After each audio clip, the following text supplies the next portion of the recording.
Hey everyone, I'm back. I know you missed me. It's Danielle Bloom with Hotspot Nashville. We are here at CRS, and I'm with the badass Chapel Hart, baby. Give it up! Yeah, look at these badass women right here. Oh my gosh. Okay, I love it. So, the question of the hour. First of all, for all new fans watching, you guys were on America's Got Talent. Tell me what that was like, that experience, the rush. Oh my gosh, the experience of being on America's Got Talent is absolutely like no other. First of all, we learned that we're not really cut out for competition shows because we made friends with everybody there. We were like crying every week. Somebody went home. We're like, no. But by the end of the competition, we were like just all one big family. And even like while we're out on our Glory Days tour, we're bringing some of our friends along on some of the dates. But it was literally the experience that changed our lives. How did it change? I think for I tell people often. I said for a long time we were like, we were coming and we were doing like the songwriter thing where we were coming and trying to figure it out. And so we were like trying to pitch our songs and all the things, and we'd be like, take a listen to this, and people would go like, that's good, but you should write with this person, or that's good, but you should write with that person. And so I feel like it kind of made us start to feel like we didn't know if we were good enough to just be writers on our own. And so when we sang our original music and the way that all 4,000 people reacted to it, and I said whether we had gotten the golden buzzer or not, that moment of everybody screaming so loudly when we finished was a moment of validation for us that we're good enough. You know what I mean? And so it was a major moment for us. That is really cool. Now I know all of you are going to agree with this, that life is so much better laughing. Oh, So right. what makes you guys laugh the most? Each other. I look at them and I get a good cackle every time. Yeah, pretty much any moment of downfall for any of us, we just crack up laughing at her. It's either that or we're trying to record something and can't get it right, but once the giggles set in, just cancel the next 30 takes. Right. Oh my gosh. I love that. So you guys are very compatible. Great. Oh yeah. And if that is short for we've been together way too long, then it's yes. At this point, we can look at each other across the room and just bust out laughing. I love it. The inside jokes. Right. So, if you were to start your own charity or foundation, what would it be about? If I were to start my own charity and foundation, it would probably for like housing, especially of like vets, but mostly like just like low income housing and veterans housing.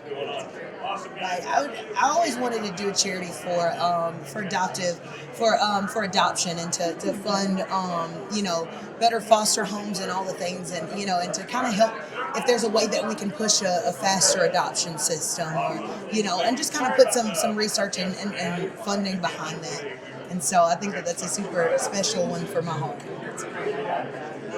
Mine probably something along the lines of like mental health and being able to get people the help that they need who may not be able to afford it.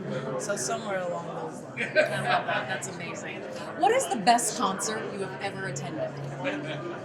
Well, I'll go first. So I was a late bloomer. I didn't go to my first concert till I was well into my 20s, and my first concert was Darius Rucker, and I just remember being like just the whole lineup. I think it was Sam Hunt was opening for him, Chase Rice was opening for him.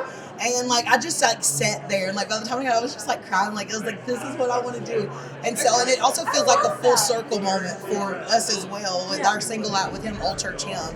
So it just that's one of my favorites for sure, still to this day. Okay. That's a hard one. I would have to say probably the White Stripes when they played in New Orleans. I just finished watching Metallica, big 3-level stage. It was a Metallica show, but rock and roll. But right after Jack White came out, his entire set was a living room rug, a TV, and an old couch.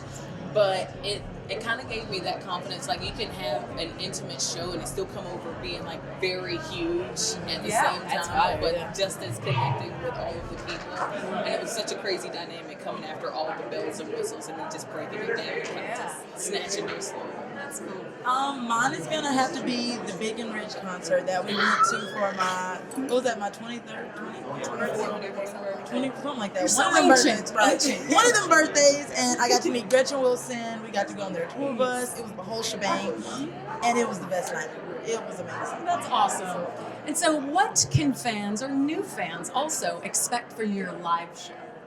Our live show is, I always tell people when the artists get excited to tell you about it, you know you should probably go and get tickets when you can. Look, our live show is like, it's like almost being like, it's like an inspirational show.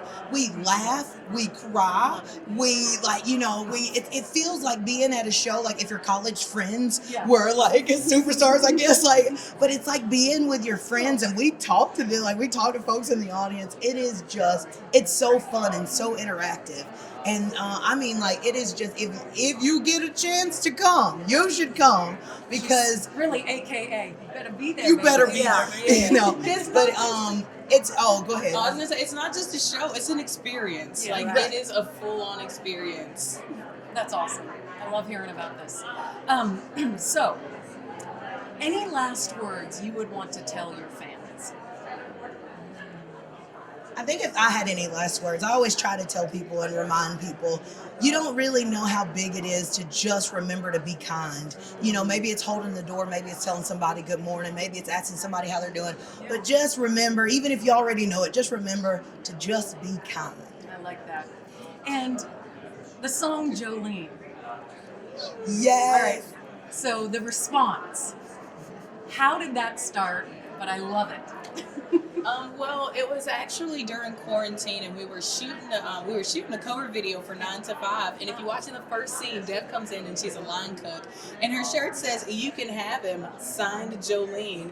And it's so funny because like Danica does this thing, she kind of like she's like, wait a minute, that's not it. He's not even her man. How could she give back? It was not even hers. And you know what? Better yet, you can just have him, Jolene. And it's like the light bulb It was went like, off over everybody's You can have head. it, Jolene. and it really was. I think the most fun that we had about this particular song, you see, the most fun that we had about it was the fact that it felt like we were getting to extend the story. And so one of my favorite things is when people say, when they listen to our song "You Can Have Him, Jolene," and then they turn around and say, well, who is Jolene? I gotta go figure out the story. So then they gotta go back and listen at Dolly's, and then when they dig, they find that Cam has a song called Diane, which is Jolene singing back to her, and it's like a whole Netflix series. And so people get vested, and I love it. That's great. What I will say is that I'm super excited that in May we're going to be releasing our third album, The Hotspot Glory Days. Nashville. Yes. Yes. And on that album, we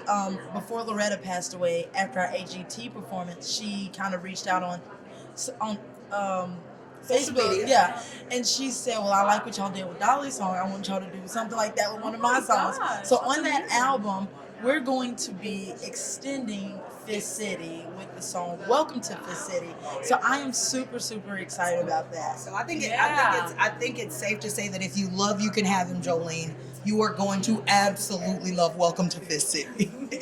This is great. I love it. Anything else you're promoting right now?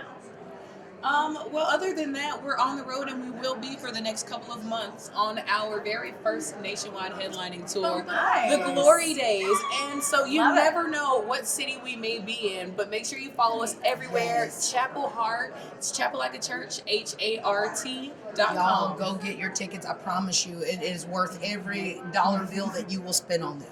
I love it. You guys, thank you so much for Thank being you. here. You guys rule. All right, it's Danielle Bloom. Chapel Hart, over and out.